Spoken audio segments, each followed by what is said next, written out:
ఆనందమే పరమానందం చిన్నక్క మాటకి స్వాగతం.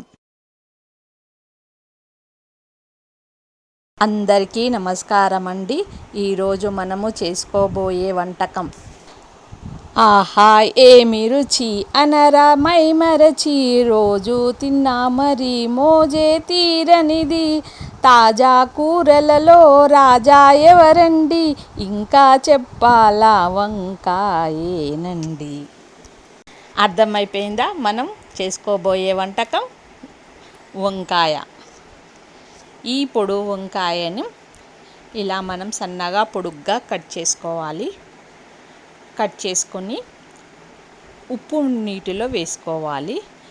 ముందుగా పచ్చిమిర్చిని ఒక 10 పచ్చిమిర్చిని, కొత్తిమీర ఒక కట్టని తీసి నీట్గా కడుక్కొని మిక్సీలో వేసుకొని కొద్దిగా ఉప్పుని వేసి మిక్సీ పట్టుకొని పెట్టుకోవాలి. ఈ పొడుగు వంకాయలను సన్నగా ఇలా పొడుగా కట్ చేసుకోవాలి. ఒక్క వంకాయలో 4 పీసెస్ పొడుగా చేసుకొని మధ్యలోకించి ఇలా కట్ చేసుకోవాలి. ఇలా కట్ చేసుకున్న తర్వాత అది ఉప్పు నీటిలో వేసుకొని పెట్టుకోవాలి, లేకపోతే అవి నల్లగా అవుతాయి.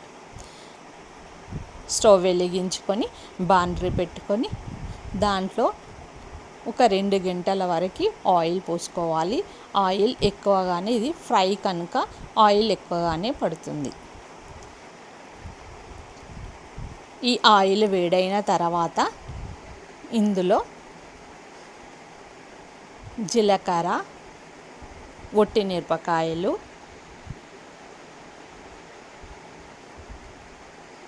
జీలకర్ర వేగిన తర్వాత ఒట్టి మిరపకాయలు, ఒక 2 స్పూన్ల శనగపప్పు, 5 ఒట్టి మిరపకాయలు. మనం ఇలా పచ్చిమిర్చి, కొత్తిమీర, ఎల్లిపాయలను వేసుకొని మిక్సీ పట్టుకున్న ఈ పేస్టుని ఆయిల్లో వేసుకొని వేయించుకోవాలి. తర్వాత ఈ పొడుగా కట్ చేసుకున్న వంకాయలను కూడా ఇలా యాడ్ చేసుకోవాలి. వంకాయ త్వరగా వేగిపోతుంది. ఇలా వేగిన నూనెలో వేయించుకొని ఇందులో కొద్దిగా కారము, సాల్ట్ కూడా వేసుకొని వేయించుకోవాలి. ఇలా వేగిన తర్వాత ఈ విధంగా తయారవుతుంది. టేస్ట్ సూపర్ ఉంటుంది. ఇది నూనెలోనే వేగాలి.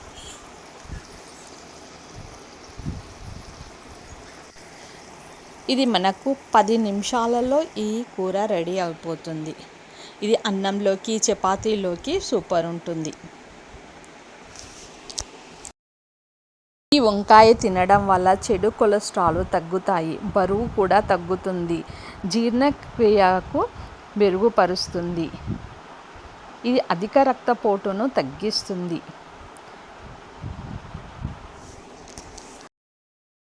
ఇలా వంకాయ వేపును చేసుకుంటే సూపర్ ఉంటుంది. లైక్ చేయండి, షేర్ చేయండి. Please subscribe.